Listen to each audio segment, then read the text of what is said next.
Pinakitaan agad ni Kai Sotto ng isang slam dunk dito sa first half ng game. Makikita nyo mabuti. Narito pa mga kaibigan. Ito yung part na pumasok sa ilalim si Kai Sotto. May dalawang bumantay pa mga kaibigan. Pero nadepensahan ng kalaban, no, at hindi pumasok ang tira ni Kai. Pero binawian niya ni Kai mga kaibigan. Tignan nyo mabuti, no. Talagang binalya ni Kai ng matindi at malakas, no. Umarte pa nga yan at tila parang sobra siyang nasaktan. Well mga idol, finally game day na nga po ng Yokohama Game 2 kontra dito sa kupunan ng Shinshu Brave Warriors.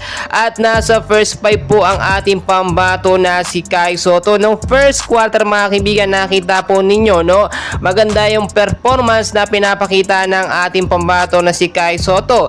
Sa early nga po ng first quarter, si Kai Sotto po yung nakakapuntos lagi, no. So nagtapos nga po mga idol itong first quarter, no, ay medyo nakalamang dito ang Brave Warriors ng isang puntos. 18 ang Brave Warriors, 17 naman ang Bicol. Samantalang ang ating pambato na si Kai Sotto ay meron na pong 2 rebounds, no, 6 points at maganda yung performance niya. Ilang minuto din siya nakapaglaro doon. So pagdating ng second quarter mga idol, under 5 minutes pa, pinasok si Kai. Binigyan muna ng time itong si Josh Scott, no, para magpakitang gilas.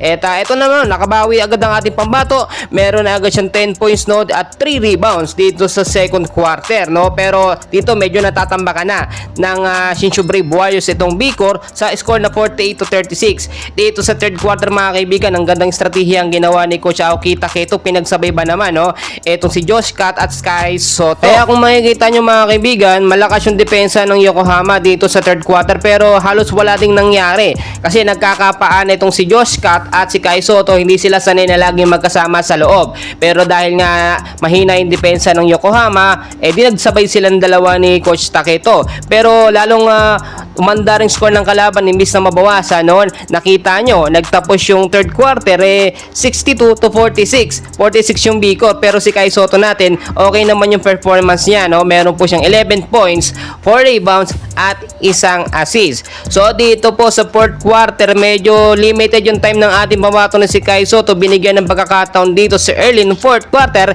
etong si Josh Scott para makapagpakitang gilas. At alam naman natin, lagi sa huli ipinapasok itong si Kai Sotto. Kung titignan nyo, nabawian po ng Shinshu Brave Warriors itong Yokohama ngayong game 2. Pero maganda naman din ang pinakita ng ating pambato ni si Kai Sotto. Maraming bashers, no. Wala naman perfecto, lahat naman ay nasa processing, no. Lahat nasa way ng improvement, no? Kaya suporta lamang tayo sa ating pambato. Mayroon pa silang dalawang laban mga kaibigan. Please huwag kalimutan mag-like and subscribe. Maraming salamat.